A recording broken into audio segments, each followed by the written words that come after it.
테슬라 가격 전쟁은 패착인가? 모두가 잃는 게임. 문 닫는 기업이 아니고선 1년에 차값을 20% 이상 낮춘 것을 본 적이 없다.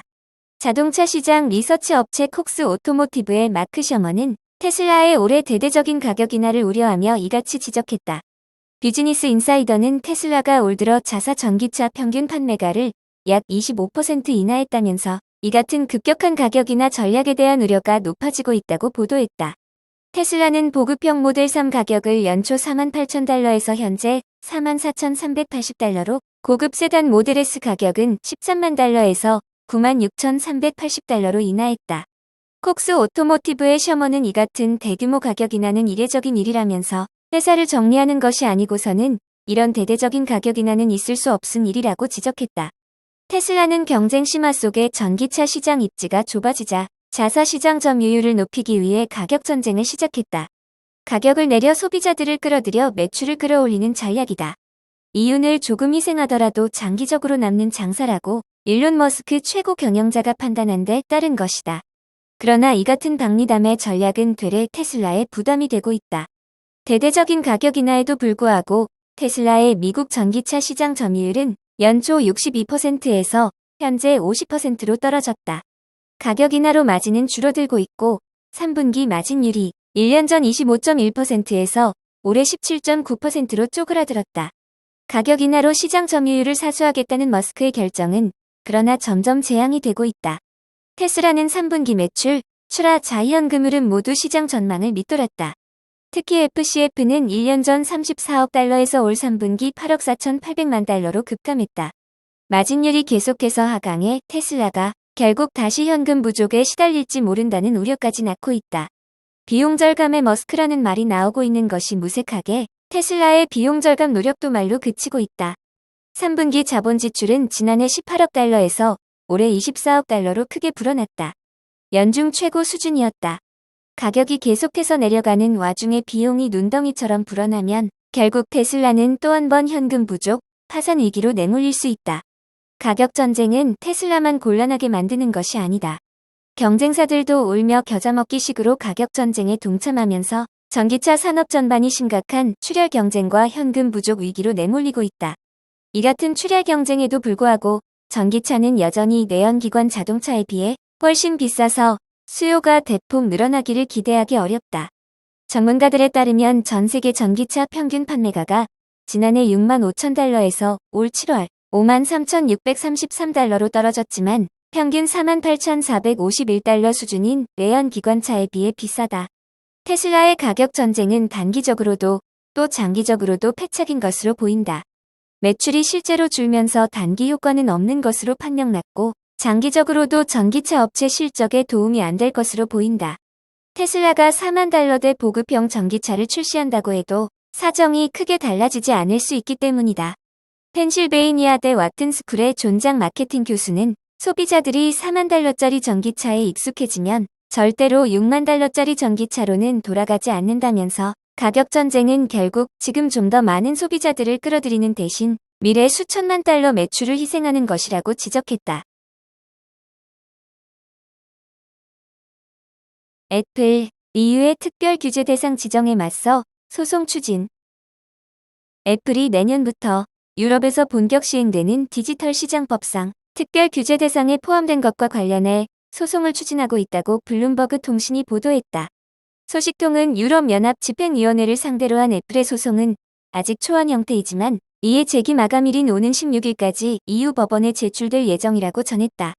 DMA는 거대 플랫폼 사업자의 시장 지배력 남용을 방지하기 위해 일정한 규모의 플랫폼 사업자를 게이트키퍼로 지정해 규제하는 강력한 법안이다. EU 집행위원회는 지난 9월 애플을 비롯해 알파벳, 아마존, 바이트댄스, 메타, 마이크로소프트 등 6개사를 게이트키퍼로 지정했다. 이들이 제공하는 SNS 플랫폼과 앱스토어, 운영체제 등 총 22개 서비스가 규제 대상이다. 여기에는 애플의 앱스토어와 아이폰 등 애플 제품에만 서비스되는 메신저 앱인 아이메시지도 포함됐다. 게이트키퍼로 지정된 기업은 자사 서비스를 통해 획득한 이용자의 개인정보를 사업에 활용하는 것이 엄격히 규제되며 반드시 이용자 동의를 받아야 한다. 또 애플이나 구글의 경우 기존의 자사 앱스토어에서만 이용할 수 있는 앱을 다른 플랫폼에도 개방해 상호 내려받을 수 있도록 해야 한다. 의무 불이행 시 전체 연간 매출액의 최대 10%의 과징금이 부과되고 반복적인 위반이 확인되면 과징금이 최대 20%까지 상향 조정될 수 있다. 이들 기업에 대해서는 내년 3월부터 본격 규제가 시행된다. MS, 보안상 이유로 직원들에게 챗GPT 사용 금지 지시. 챗GPT 개발사 오픈AI와 전략적 파트너십을 구축한 마이크로소프트가 직원들의 사내 챗GPT 사용을 금지했다. 미국 경제매체 CNBC 방송에 따르면 MS는 이날 오후 현재 직원들이 내부 기기에서 챗GPT를 접속할 수 없도록 웹사이트를 차단했다. MS는 내부 웹사이트 업데이트를 통해 보안 및 데이터 문제로 직원들이 더 이상 사용할 수 없는 AI 도구가 많다고 설명했다. 이어 MS가 오픈AI에 투자하고 챗GPT가 부적절한 사용을 방지하는 안전장치를 내장한 것은 맞지만 그럼에도 이 웹사이트는 제3자 외부 서비스다라고 밝혔다. 그러면서 이는 사생활과 보안의 위험 때문에 사용에 주의를 기울여야 한다는 것을 의미한다며 다른 외부 AI 서비스에도 적용된다고 덧붙였다. MS는 대신 직원에게 빙챗 사용을 권고했다. 빙챗은 오픈AI의 대규모 언어 모델을 기반으로 만든 MS의 자체 AI 챗봇이다. MS는 2019년부터 오픈AI에 총 130억 달러를 투자해 지분 49%를 보유하고 있다. 또한 오픈AI와 전략적 파트너십을 통해 발빠르게 AI 기능을 자체 제품에 접목하며 구글 등 경쟁사보다 한 발 앞섰다는 평가를 받고 있다. 사티아 나델라 MS 최고 경영자는 지난 6일 오픈AI가 창립 후 처음 개최한 개발자 컨퍼런스에서 무대에 올라 오픈AI와 공고한 파트너십을 선보인 바 있다.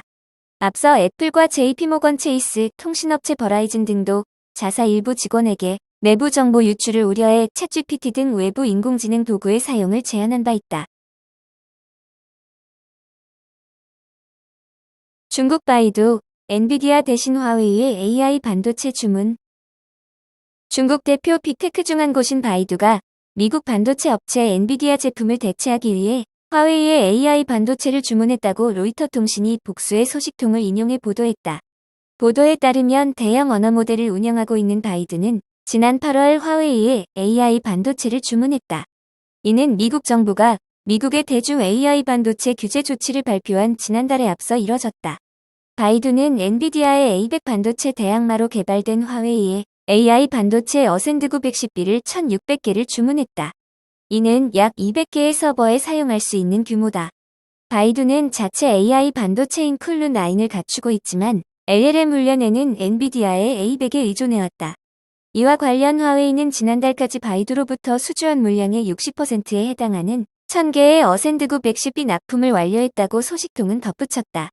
이 제품은 성능 면에서 엔비디아 제품에 크게 뒤처지지만 중국 국내에서 선택 가능한 옵션 중에서는 가장 정교하다는 평가다. 바이두가 화웨이에 주문한 AI 반도체 규모는 약 4억 5천만 위안이며 화웨이는 올해 말까지 해당 반도체를 납품할 것이라고 설명했다. 다만 구체적인 거래 내용에 대해서는 함구했다고 부연했다. 로이터 통신은 바이두가 이번에 주문한 AI 반도체 규모는 그간 중국 빅테크가 엔비디아에 주문한 수천 개의 AI 반도체와 비교했을 때 적은 수준이지만 미국 기업에 대한 의존도를 낮출 수 있다는 점을 보여줬다는 데 의미가 있다고 진단했다.